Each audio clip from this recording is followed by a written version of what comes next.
Thank you, Thano. Decarbonisation is a massive topic, and ESG is a massive topic as well. We now have, as our speaker, Mr. Elias Makris, Audit and Insurance Partner of Deloitte.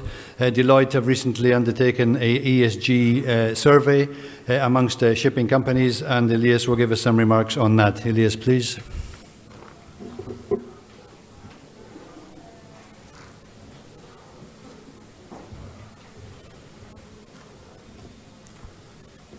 Honorable guests, good afternoon. Mia and Kevin, thanks a lot for this wonderful event. A central topic at today's Marine Money Conference is tackling decarbonization. Environmental strategies at a global scale towards a sustainable shipping continue to attract considerable attention. Shipping companies have and continue to work towards the goals set by the IMO. International regulation on emission control is picking up, and the COP26 and MEPC 77th meeting are just a few days ahead. On the corporate reporting side, companies are more and more disclosing their goals and targets with respect to their carbon footprint. And at the same time, there is a lot of talk on different sustainability standards, and how these and corporate reporting should evolve. So either in the mean of a standalone sustainability reporting, the need to include additional standards in financial regulations, or even specific accounting guidance on climate-related topics. Let's have a look at some interesting facts. So, according to the International Federation of Accountants, 91% of companies worldwide report some level of sustainability information. A considerable amount of the world's 2,000 largest companies have committed to the net zero emission by 2050. The Global Reporting Initiative, or GRI, is currently the most widely used sustainability framework, and the established Task Force on Climate Change is gaining more and more supporters, currently in over 86 countries. Finally, the Sustainability Accounting Standards Board, from which the well-established marine transport standard has been created, is growing in prevalence, with currently over 1,000 unique reported created since its inception in early 2019.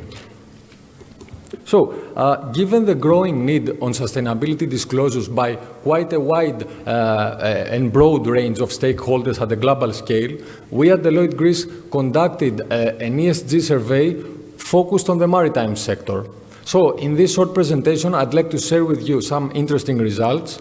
Kindly note that this is a selection of ESG points with our full scope survey covering a number of additional ESG-related topics.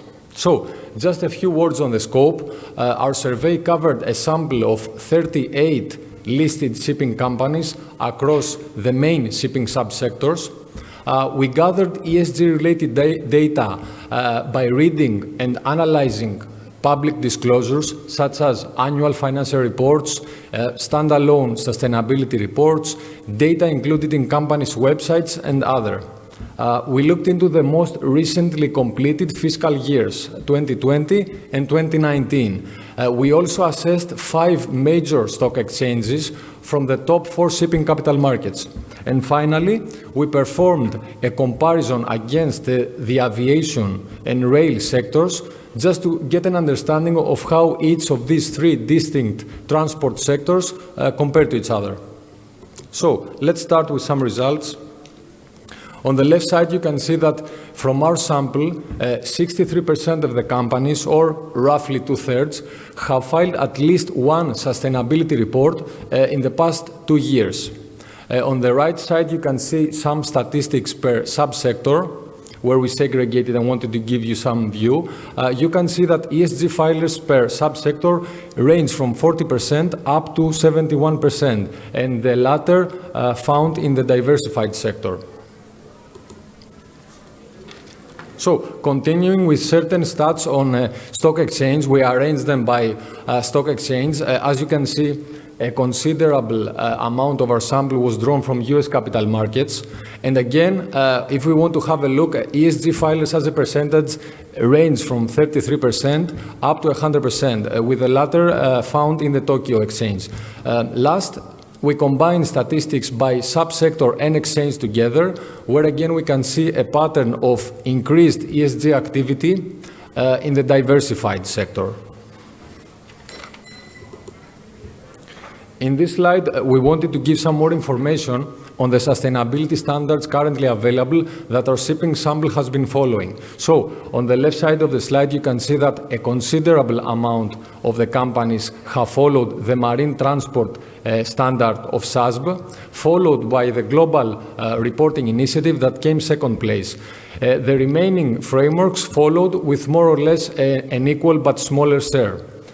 Also, a considerable amount of our sample, as you can see on the right side of the slide, have used the guidelines of two sustainability frameworks to prepare their respective reports. Yet, the majority of the sample followed a single framework.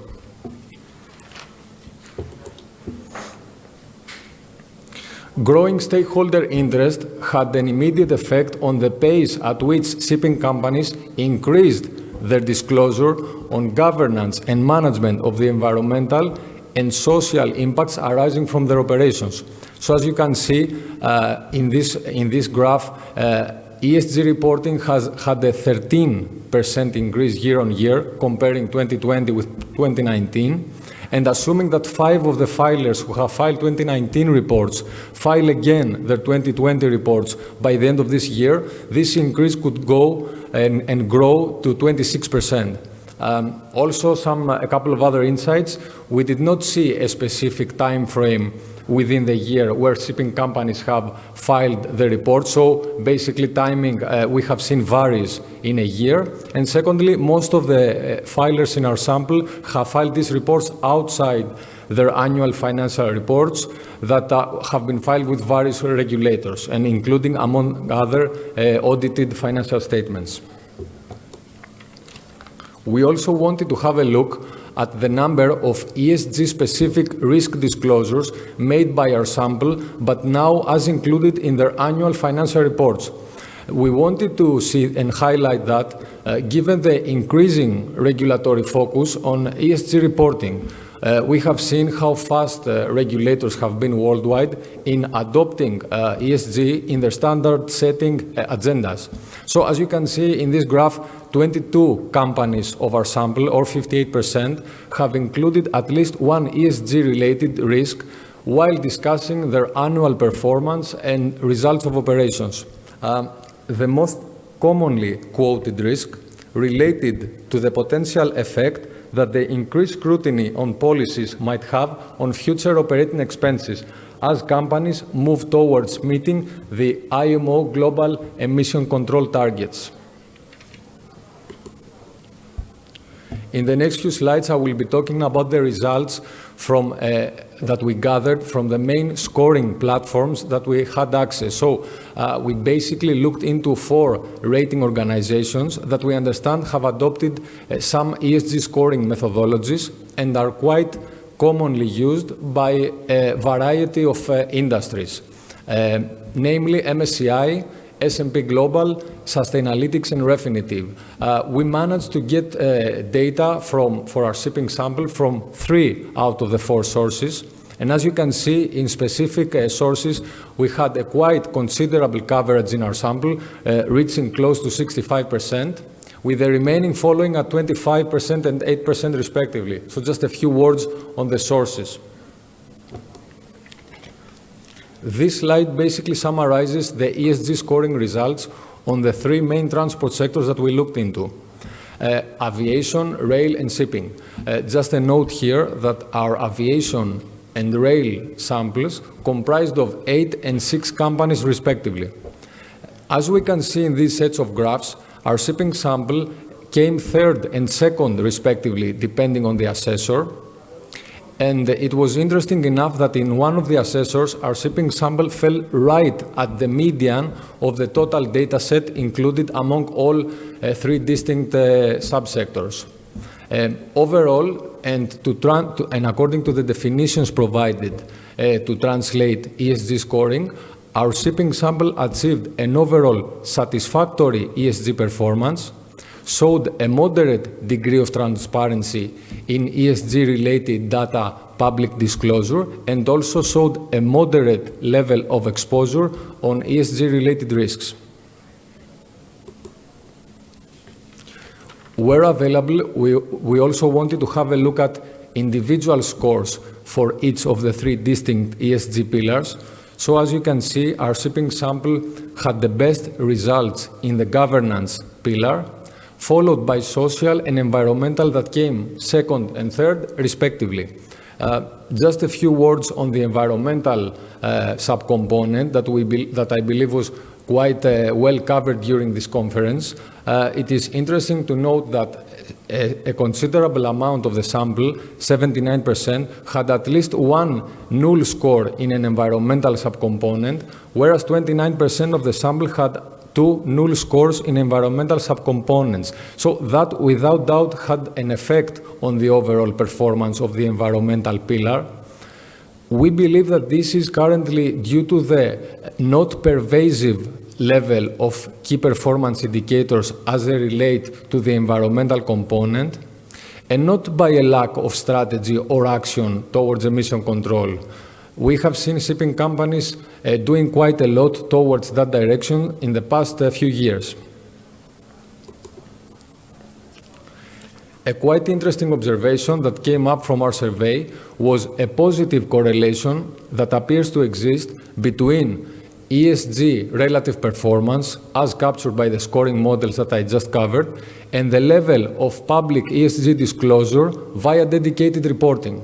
So for this reason, we analyzed data from the two main assessors, and what we found is that companies consistently having filed at least one ESG report have achieved an overall better ESG result comparing to companies who have not. So that was captured either through a relative absolute higher ESG performance scoring or through an overall lower level of exposure on ESG risks, depending on the rating methodology. Getting close to the end of this presentation, I would like to recap on a few things.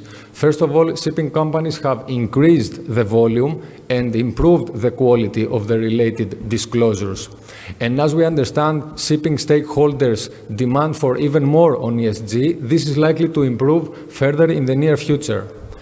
The Marine Transport Standard of SASB appears to be currently the most widely used sustainability framework among our shipping companies.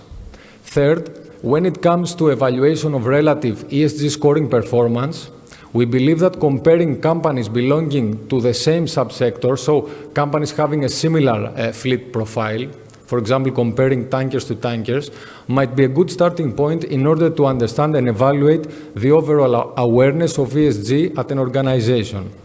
And finally, there appears to be a positive correlation between ESG relative performance captured through scoring models worldwide and the level of public ESG disclosures via dedicated reporting. We believe that the level and depth of analysis of key performance indicators as they relate to each of the three distinct ESG pillars will play an important role as the industry continues to navigate stakeholders at the corporate strategy required to tackle environmental as well as social issues. Our full scope survey will be very soon available on our corporate website at Deloitte.gr. Thank you very much.